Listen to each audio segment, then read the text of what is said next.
Why can God not allow for there to be variance if his overall meaning of what he is doing, what he has planned, his revelation, his prophecies, if that is preserved, then it does not matter if the text in and of itself has variance? Variant and contradiction are separate things. But the principle I need to establish is that if people did and have, and we can establish that they have, added entire verses to try to reinforce a doctrinal belief, then it is but reasonable and probable that they did that in other places of the Bible as well.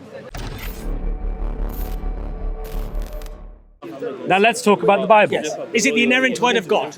Is it the inerrant word of God? Yes, in that the inspired scriptures have been written by man, inspired by the Holy Spirit, and the intent that God wished to convey in the scriptures has been preserved, yes. Okay, so what you're saying is that the people who wrote the Bible, Yes. were inspired by the Holy Ghost, Yes. the Holy Spirit, which is God in the Trinity, Yes, yes. and that God, or the God, ensured that what they were writing down was accurate and correct. To the intent that God had, yes. Yeah, no. What do you mean, no? What do you mean, no? Because God cannot intend something not to be accurate. God has have an intent for a message to be given, and God will preserve that message, yes. So it has to be accurate. To what his meaning is, yes. To what his intent is, yes. Right. Okay. In other words, when God inspires something, he watches over it. Yeah. And he makes sure that what is in there is his words. His intent is in the words, yeah. So where there is a direct contradiction, is that also from God? Is that his meaning and intent? If it's a direct contradiction. Is that his meaning and intent? No. If there is a contradiction, are you saying God intended to Well, be a first of all, we contradiction? have to establish that. But second of all, I would say that does it contradict what God's meaning was and his intent? And you have to demonstrate that to me. No. Let's not. What do you mean, no? Wait, you're talking about my scripture now? No, hold So on let a me sec. explain how we understand this as You just scholarship. said something. Yeah. And you're saying no. Oh, yeah, and I'm coming back. No. No, and I haven't Right. finished yet. Okay. No, it was not the end of what I was going to Okay. say. So relax. Well, I'm saying I'm giving you the opinion of God scholarship cannot question. intend for there to be a contradiction, a direct contradiction in his Why? speech. Why cannot Okay. God not allow for a text to have variance? I'll explain to you. Let me explain. Yeah. Why can God not allow for there to be variance if his overall meaning of what he is doing, what he has planned, his revelation, his prophecies, if that is preserved, then it does not matter if the text in and of itself has variance? Variant and contradiction are separate things. Okay, let's make it that then. Contradiction, So if we say, contradiction is a polar opposite position. Sure. That's a contradiction. Let's say that. And we would, Let's say- I think we would accept that if that happens in the Bible, that can't be from God. Why? Because God doesn't contradict himself. Why can God not choose to preserve a message, but allow for textual variance or even contradictions if the full intent is still intact and preserved? Okay. For example, Dr. Bar Ehrman, who is an atheist scholar who looks into New Testament criticism, he knows, as well as Christian scholars, that there are variants, in our manuscripts. Now, he has also been on camera and on videos, so you can watch them. You can even watch a Muhammad Hijab video where he interviews Bar Ehrman, where he says that no variant contradicts the main doctrine that Christians believe in. That Christ was born of a Virgin Mary, he was baptized by John the Baptist, that he died on a cross, and that he resurrected 3 days later. Nothing is contradicted by those. So from our perspective, the meaning has been preserved and we have no issue with it. Now, why is that the case? It's because we don't have the same view of inspiration that Muslims have. Muslims have a different form of inspiration. They believe that the Quran is perfectly preserved on a tablet, and exactly what they have today in their Qurans, all 10 of the different Qur'an, are all what is on that eternal tablet. Okay, so what Chris is just claiming now is that God can say something at one point and contradict himself, say something that is the exact opposite, and it can still be from God. Can I clarify? And Can I clarify? you've just finished, Chris. Yeah, but I want to clarify because that's not No, quite but what you I can think. clarify after I finish. Okay, why are you addressing something that I just told you I don't believe? Chris, So you want to address something I'm you can about to clarify it. You can clarify So after I I'm gonna finish. clarify. Okay, but that's what you just said there is not quite what I mean. Well, that's what you said, though. Yeah, let me clarify though. Well, So let me finish, fairly then you can representative. clarify it. Then, So isn't you're it? going to attack a position I don't No, hold. well, look, Chris, look. It's attacking a position I don't hold. You now. said Let me clarify. Chris, you said something. And then you summarise it in a way I don't quite mean. Then I say and something. then you attack it. Just relax, Chris. Why don't you let me just quickly? It'll take Chris, 3 seconds. Relax, Chris. You won't let me clarify. I say something. My gosh. The people can decide if I've misrepresented his position. And in your rebuttal, you can clarify that I didn't say what he just said, and everything will be all right. Don't worry. Don't worry. Don't worry. It's a waste of time. We've got time, right? Yeah. So, for example, you know, if we have a statement in 2 Samuel 24:1, the Lord tempted David. And then we have 1 Chronicles 21:1, Satan provoked David. Both of these cannot be correct. They cannot be reconciled. Either Satan tempted David or God tempted David. But both of them cannot be correct. This is but logical. Now, Chris's view is that God can do that. Telling you my view.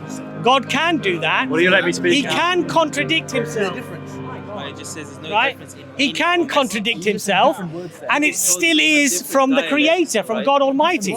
I would suggest that the all-knowing Creator would know that he said Satan, or that he said Lord. He would not contradict himself.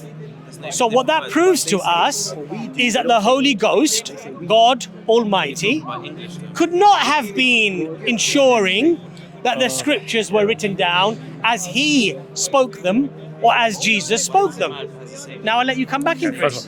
Right, so first of all, I don't hold that view, so that was a waste of time. Anyway, what I hold is this, is that scriptures themselves are inspired by the Holy Spirit, but written by man.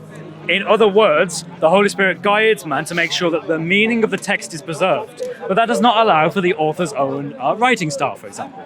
He can write in any way he wishes and desires to. He can write in whatever language he wishes and desires to. The point is, as long as God's intent is preserved, which is what we believe as part of inerrancy, we don't think there is any problem with that. Because let me give you an example. I can convey a message to you in text, if I send you a text message, and I may make in there an error of some kind. Perhaps I spell something wrong. Or perhaps I even make a blunder and say one thing and then say another thing that seems contradictory. But if you understand my meaning, and my meaning is still evident and preserved, say for example through a very wide textual manuscript history, we can know what the meaning was. And that means that God's meaning was still preserved. So in other words, for us as Christians, it isn't actually an issue that you claim to find these things. As if you show me something that claimed that Jesus didn't rise from the dead, if you show me something that claimed that Jesus wasn't born of a virgin, then this would be a big issue. Okay. But as scholars have affirmed, like Dr. Bar-Ehrman, that there is no textual variant or no part of scripture that directly contradicts the Orthodox belief. And we're happy to have that. But again, contrast that with Islam. No. Islam We're talking about the Bible. Wait, no, you can't do that. You can't do that. You can't say We had our conversation about Islam. I and the guess Quran. I can answer the way I want to answer. Remember, Yeah, but, like you said but before, on topic. But on topic. You've deviated Please, from every come on. topic. You were talking about No. kids memorizing the Quran at one point. Yeah, that was about the Quran.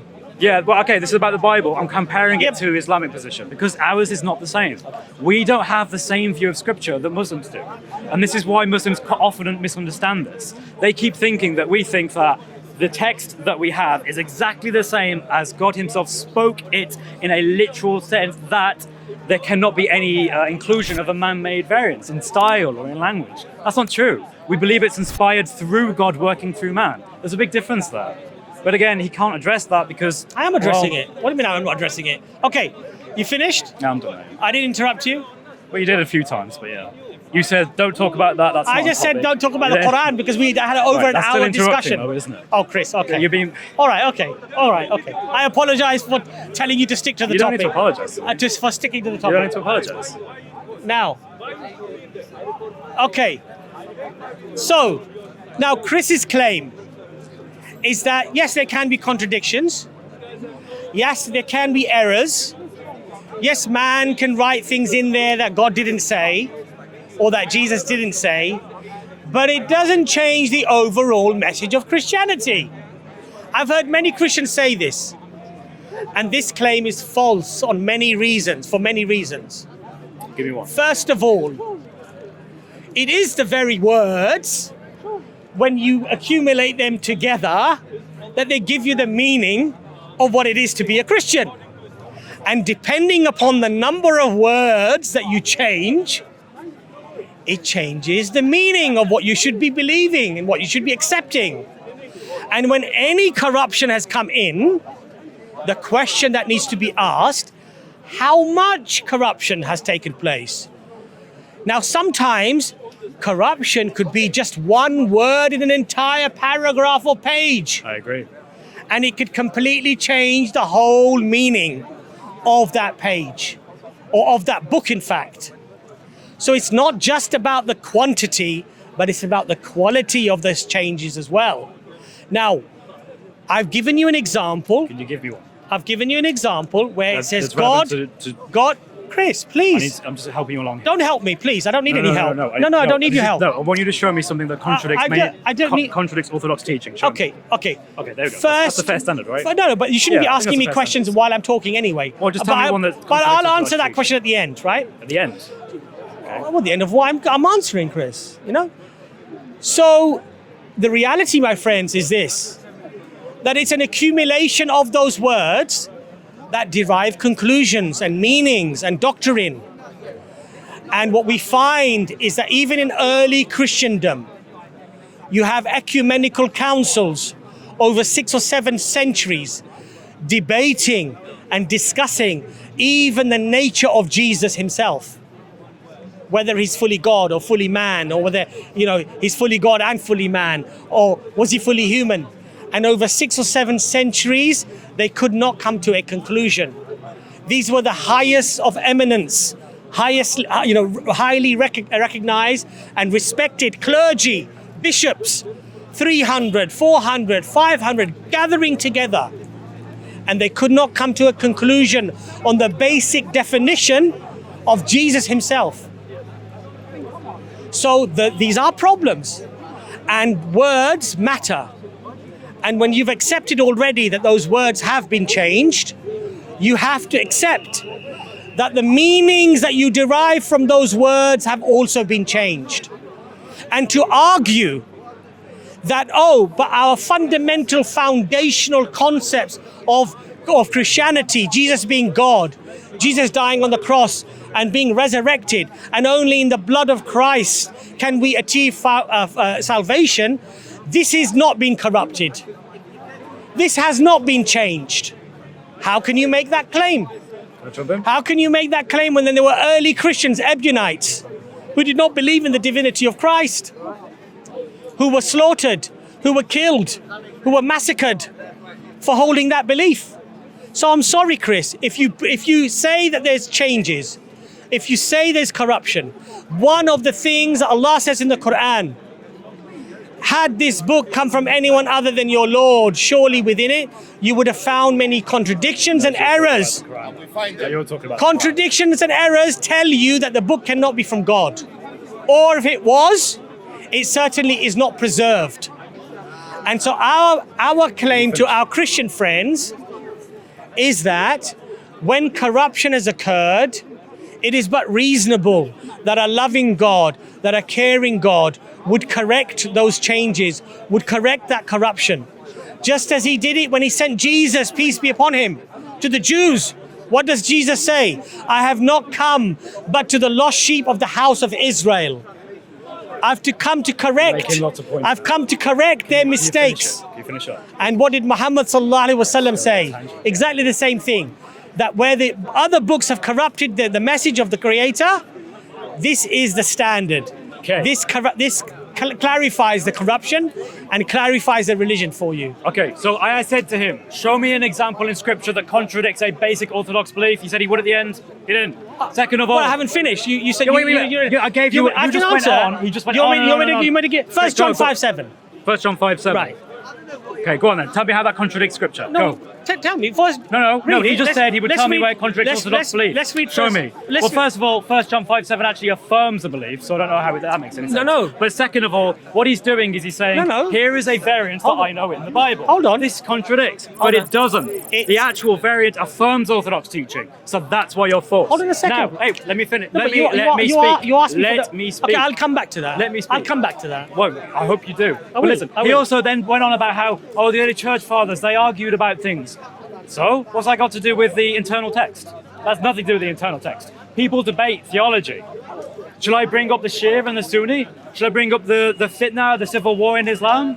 Like, there were entire Muslims that didn't think you had to pay zakat after Muhammad died. What does that got to do with anything? Doesn't say anything about the Quran in the same way that the early church fathers discussing theology has nothing to say about the internal text of the Bible. All it says is that people have different opinions, and all it says is that some people become heretics. Sure, that happens in both our religions. It's a moot point. So he hasn't addressed either. Now he's going to struggle, because he won't find any, to make any Bible verses that he compares that actually form any contradiction in Orthodox teaching. We've already had this. We've had 300 years of Bible scholarship. We know all this stuff. We're doing it into the Quran now. And remember, his standard that he set is beautiful, because this is how he buries his Quran. He said if there's any words, anything that differs, that's a contradiction, therefore it cannot be from God. Thank you. He's actually just conceded the previous argument, which was that in the Quran, there are 10 different qira'at and readings that have different words. He's just admitted that that means they're not from God. Simple as. Please, pause. Change the badge.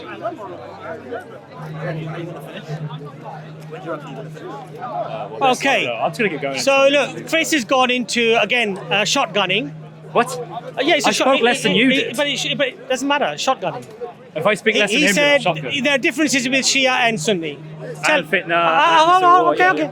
Who disagrees about the Quran? That this is not the Quran? Well, in terms of the early Shahaba, there's Abdullah ibn Mas'ud and Ubay ibn Ka'b. I've given you examples. You said Shia and Sunni. Do they agree that this is the Quran? Do they agree on the correct interpretation of the Quran? Do they? That's not the. Oh, just like early church Chris, fathers disagreed with Chris, the interpretation of the Bible on Chris, some errors. Chris, so, for example, Chris, there were people like Arius who had a different view of Christology Chris, I haven't than finished modern my point. Orthodox Christians. Chris, I haven't finished my point. I'm just clarifying. No, people need to know. The Muslim sect, even the deviant sects, agree that this is the Quran. Same in Christianity. Chris, relax. Like the Qadianis, we don't even regard them as Muslims. The Qadianis, we regard them as deviants. Even they agree that the Quran is the Quran. They don't agree that this is not the Quran. Which reading are they So reading? it's a moot point.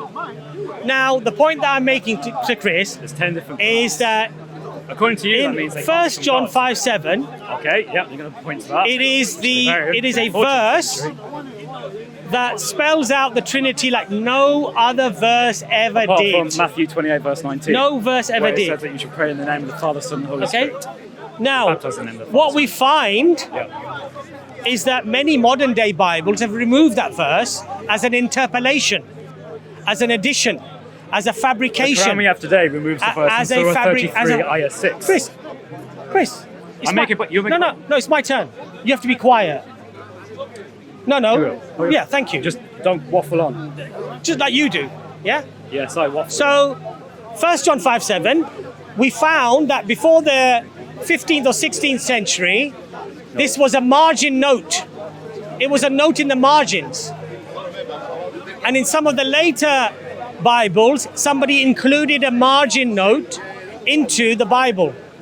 Now it changes the doctrine because it adds to the doctrine. Did It we believe that enforces. before that was- It enforces. Did we believe in the Trinity before? Have I finished my point? No, Have I arguing finished my against you. point? I'm demonstrating your Have I finished my I'm point? demonstrating The your answer wrong. to that, Chris, is no. So that means you have to be perfect. quiet. Thank you. Thank have you. to It be didn't change. quiet. Thank you. No, I haven't finished my point. You have to stay. You have to be quiet. That's the no, not the no that it changes the doctrine or not. Right.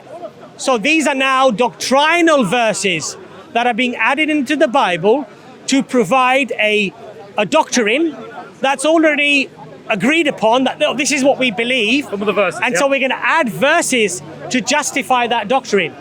That is highly problematic. Now you're saying it's intentional. That is highly. You said it was a scribal error. Now you're saying it's no, intentional. not scribal error. You said it was a scribal error. It was you in said the it was in the margins and somebody accidentally included. I didn't say accidentally. So it's not enough by being in the margin. I said somebody added it into the text.